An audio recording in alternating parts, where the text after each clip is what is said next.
Hi there, I'm Saj, James here. and we are doing a critique of Kingdom Hearts 3, a game that is pretty dear to us. It's been in our lives since, well, early days. For 13 years we've waited for this, You basically. know, just like a lot of you, I'm sure. We were very hyped for this. We've got a lot of thoughts about the game. A warning, not a lot of them are necessarily positive. There's a lot of critical judging and different sort of cynical viewing of this. If you're expecting a masterpiece like Kingdom Hearts 2, you're not going to get it. Just to get that out right now. That's a better way of putting it. And also we'll avoid the spoilers until sort of the very end of the video. So you can pretty much... I still don't think people should be watching reviews. They should go through the game first and then watch reviews and critiques of this game if they've been waiting for it for that long. Because a lot of people out there probably won't have many issues with this, and I've seen a lot of reviews that they don't have issues with it. Yeah. But then you have some of us, like you and I, who've been waiting for it forever, while gaming tastes have sort of become a bit more Matured. Matured and refined, I say, or I do say, and we have a few problems with it. But there is a lot to also praise about it, that they did far better than what or both of us probably were expecting. Yeah. So, a quick preface, we'll probably start with the intro, then move on to the soundtrack and the sound designs. Next up, we're going to look at the graphics and the overall visual design of the game, because there's a lot to go through there. And the last two sort of big segments of this critique will be gameplay and UI, as well as the story and the character and world development. We're leaving that last, obviously, because that's where all of these spoilers are going to be. A lot of our niggles actually start right at the very beginning of the game, before you even start up. Just as you fucking buy it. Yeah. Because it's, the pre-order. Yeah, tell them about the pre-order you got. Yeah, we'll show a picture as well. Basically, I bought someone else's pre-order.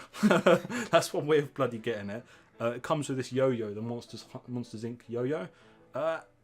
It's a bit of a cheap feeling product right out the bat. It's a Poundland gift. Yeah. Or it's like okay, it's not Poundland. It's like fucking Toys R Us, low tier Toys R Us level of toy. I remember that. So we get that with the pre-order. You also get, which is total bullshit, they give a Keyblade for the Amazon edition, a Keyblade for the PS4, and a Keyblade for the Xbox One. So there are 3 DLC Keyblades already. And they're separate, so you can only get 2 of those 3 depending on the version you have. And 0 of those if you're a PC gamer, because it's not out on PC yet or ever. And they are PC only. I mean, not PC, DLC only. You can only get them with the DLC if you pre-order. No other way of getting it. They're also reskins, aren't they? Yeah, the PS4 one is blue, and the Xbox One version is a green version of the PS4 I think that's one. About right. It's a really dodgy territory to go into if you're going to start hinting at charging for Keyblades. If they start to couple Keyblades with something like story segments, let's say a new Disney World, or like Tarzan. I don't know if they've got the rights to it. No, they don't have the rights anymore. But if they had, like, just for example, Tarzan or Jungle Book, and they gave us a Keyblade to unlock in that world, that's a good piece of DLC. This is bullshit, because we got to pay money for literally a reskin. I'm pretty sure that's why Nomura's come out and said why he said it, because he's like, oh shit, to the Keyblades. Anyways, looking at the prices of them as well, so you've got the normal game, which is just the game, fine. You've got the deluxe edition, which is, it comes with a small art book, similar to previous ones. It comes with a nice box. You can look at an unboxing to check a lot of this out. But my issue with it is the pin it comes with as well, and the book, and the steel book, fine. It sort of is close to value, but I think for the deluxe edition, or particularly the most expensive, which is the collector's edition, it should have the soundtrack. The £200 one. Yeah, the collector's edition is total shit. It's 200 quid, and what do you get? Nothing. You get 3 play arts figurines or something. Yeah. And that is the only difference between deluxe and collectors. If you want to pay £200 for something that will last a while and looks nice, just get a pre-owned Switch. Yeah. You'll probably get more out of it. You can literally get a pre-owned Switch in good condition on eBay for that price. Yeah. It's disgusting. And yes, we're from the UK. We're using English pounds. We're using the only proper currency that matters. Excuse me. The sales and marketing is part of the intro for the game. It's pants. It is. It seems like there was no real hype building this up. I didn't see many YouTubers that were aware of this, that were hyping it up, that were talking about it. It was always just it'll be coming out soon in the next couple of months, and then, you know, it sort of just came out and everyone's like, oh, what? Huh? I woke up one day and Kingdom Hearts 3 came out, and that was the weirdest feeling, to just wake up and think, oh yeah, that's that today. Yeah, I guess it's not a negative thing though, because it's kind of negative if you wait for 13 years and there's no fanfare, or it just fucking arrives. Yeah, I agree. I feel like the sales and marketing really could have been better. I'm going to give you guys my score for the game, my approximate score, which I'm not still 1,000% sure on. It's about an 8 out of 10 for me, and I'm a massive fan of the game. I've collected most of the deluxe editions. I've got all the soundtracks, questionably, in the method I got them. But also, you know, I've played every fucking game, and I've platinumed them before most of them were platinum-able. You know, PS2, Game Boy Advance, DS's, etc. This is one of them videos where a score doesn't matter anyway. You'll get the general feel, how we feel about the game, just by listening to our negative points. Moving on, we have sound effects of the game, just super quick. A lot of things sounded really good there. No problems. I actually really liked how authentic it was. Keyblade sounds, like, you know, striking enemies with the Keyblade. Yeah, there's nothing too much to say. All of the sounds... Menu sounds were good. Yeah, it all sounded like the first two games and all the other games that have come before. And those are pretty distinct sounds, pretty unique. You do think of Kingdom Hearts when you think of that. So, yeah, that's good. Voice quotes during battles particularly from...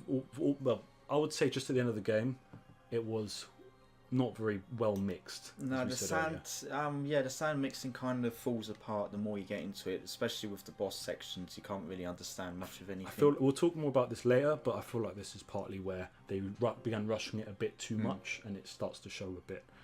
We can talk about the voice actors now, though, outside of the spoiler section, from as early as the game as Sora, Donald, Goofy to Lee, or even the fact they replaced one of the main voice actors. They had to replace Leonard Nimoy for obvious reasons. Yeah, Leonard Nimoy, the legend, was Xehanort, and he was the best one still. He was pretty great as Master Xehanort. He did the replacement, whose name isn't really good enough for me to want to learn. Shame on me. He was all right, but it wasn't the same. However, what's more important than this is the fact that actors like Axel, which are a fan favourite, hands down, and I used to love him as my favourite as well. He has a different way of talking now. He's not as cool. Everyone has a different way of talking. They like to make sure that you hear every single word. There's bound to be some ingredients here, right? This might be a good spot to find some ingredients. I bet you there's a lucky emblem round here.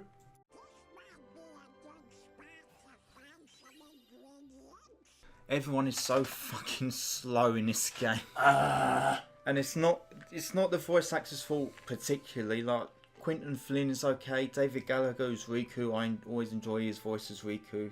They're not the problem. It's the problem of the person behind the screen who's telling them how to basically dictating how they speak. I mean, I've been following Quentin Flynn as a voice actor a fair amount throughout my life, and he's in, you know, Final Fantasy VII Advent Children, and I think he was in Crisis Core, wasn't he? Final Fantasy Crisis Core. Reno, Yeah, as well as obviously most of the Kingdom Hearts newer games after 1. His voice acting is usually more natural than that. In this, it's not that good, and it is mostly scripted, and it's the person, the director behind it. Yeah. So, there was some I won't go into spoilers here, because there was some that I really liked where the voices were fucking good. So they can do it. They have it in them. It's just the people that are writing the lines and telling them how to say the lines. Yeah, it's retarded. Like, it's unnatural. I do know hurt. Haley Joel Osment isn't that retarded. At least I don't think he is. Say I do know hurt. I really hope we have that screenshot or some footage of that. I'll make sure we had that one. I do know hurt. Going on from weird voice acting, we have something which is arguably worse, which is looping text. Or looping voice and text. Yeah. Together, really. I used to like Olaf a bit in Frozen. Now I fucking despise him. Just because you need to find his body, and for 20 minutes all I've got is everything looks like Olaf. 30 seconds later, everything looks like Olaf. 30 seconds later, you get the idea. Yeah. It's not really a spoiler thing, by the way. We would have put it in the spoiler section if so. It's just a small element of a world most people knew were in the game, Frozen. And ahead of time, that's a very good world. So the last part of the sound design, it's really just... it's always been in Kingdom Hearts games to never give us this option of changing the sound effects, changing the voice and dialogue, and then changing the actual soundtrack. We have it all in one slider, which is master volume, and that's not good enough in 2019. It's really redundant. There's a lot of games that are smaller than Kingdom Hearts that have an SFX, a music, and a voice slider. You need and to they have even have ambience and things like that. Some of them indie titles, and they just don't want to give it to us. I have to complain about that. It's unacceptable. Well, they've never given it to us, and it's taken them this long just to give us this, and it's not enough. It's one of those games I feel that, or series in general, that the experience can be enhanced if they did give it to us. This is why I like playing on the emulator, the PS2 emulator. You can just turn off the background with a mod. And another piss take as well is they don't want everyone to hear the music, so let us fucking turn it off. Precisely. Moving on though, we have visuals and graphics design. Now this is the next sort of category, and there will be spoilers cropping in from here on out. It's going to get inevitable at this point. Yeah, we need to talk about some things. Like, for example, right at the beginning, not really spoilers. If there's a demo, it will probably show this. In Herc's world, Mount Olympus, there are some really good attention to detail with things like the cloves that you find. Oh, ingredients. Good God. We'll talk about that in gameplay. Yeah. But you get cooking ingredients in the game. There's a statue of Hercules. You have to break the hill to make it fall down. There's also Hercules toys, like in the film. Yeah, there's figurines. There's a lot of love they put into the Disney worlds. Every world has a lot of things in it that feel faithful to the movie that they're from. Some worlds that we all love, like Toy Story, and some you don't care about, like Big Hero 6. But it really is well designed either way. And even Big Hero 6 looks really good. So we also have Heartless, Nobody, and Unversed designs. Oh my god, they look so good. They are really, really, really beautiful. Even the Nobodies, they have a shiny effect on them now. And I didn't know if that would work, but they've actually made it work. It works. The sort of sheen they have works, and I was continually surprised throughout the story that more and more was coming bit by bit. I mean, there are loads of designs I would have liked to have seen, like the Twilight Thorn and the Dark Thorn from Kingdom Hearts 2, but really nothing to complain about. We've got so many good designs, and some of them look absolutely stunning. We've got some returning Nobodies like the Dusk and Snipers, and we've also got new ones like the Reapers and the new look on the Ninja ones. It looks like there's also the Frozen one, which is inspired by the Scarf Fight from Kingdom Hearts 2. So I won't say anything about that much, but you know, hey, it's even worth replaying that fight if you can. Let's not go into her boss fights and post game and stuff and all that. We'll talk about that in a bit. Frame drops though, that's a thing I was very aware to. They've got frame drops in cutscenes and gameplay. The worst one is Hercules. He's got a boulder move, and he's going at 10 frames a second. It's really disorientating. I find it was just a bit of a joke to us really when we were going through it, but it looked quite cheap. That was a bit of a one-off from what I saw, because he was really like trashed here. And his hair's trash as well. The whole Olympus world looks nice, but it was one of the laziest worlds, it felt like. I think your name for Hercules was a lasagna head or something. He looks like a lasagna with a bar stuck on the fucking back of it. With a what? With a bar. Flappy lips is gone. Oh yeah, finally gone. No more flappy lips. Well, there's very, very little in comparison to previous Kingdom Hearts. Yeah. And I'll be honest, that's a change that had to fucking go. That was always a downside to the animation of Kingdom Hearts. They were lazy. There's kind of spoilers, but there's no Phil. They don't let him fucking speak. Yeah. And he looks fucking ugly. You're free to be salty about no Phil. I mean, that was Danny DeVito, a boy that we were robbed of yet again. Take notes, Pokemon. And now he looks like an ugly cunt. Some models do look a bit plasticky. He's just ugly. Well. Like, he's got a bushy unibrow and it's fucking disgusting. Well, for him in particular, the ugliness I think suits him. But if I talk about the models generally, they're quite plasticky, some of them, and it's fairly noticeable because of the new engine. I don't think, graphically speaking, I don't think I prefer the new engine over the original because it has less personality to it. It has less of a unique Kingdom Hearts style of graphics, and now it's just very Pixar-like. But in one way, that does work for the Tangled and Frozen worlds. Like, they really do Toy look Story, like... Yeah. The only one which doesn't work, weirdly enough, is Monsters, Inc. Like, you didn't notice this until I pointed you out, but the Sully in the Monsters, Inc. movie actually looks better than the Sully in the Kingdom Hearts movie. Yeah, there's does. less fur. You picked up on that. Yeah, there's less definition on the fur, and some of the facial expressions aren't as good. You even saw Mike Wazowski had less skin details. Yeah, he's got less skin definition. Yeah, it's really weird to see We are that. comparing this to Monsters Inc.'s HD Blu-ray release. Yeah, but this was the movie for VHS. You wouldn't have noticed it on VHS at all. The detail wasn't there back then for most average people like us. But it was still in there, so it was still always in there.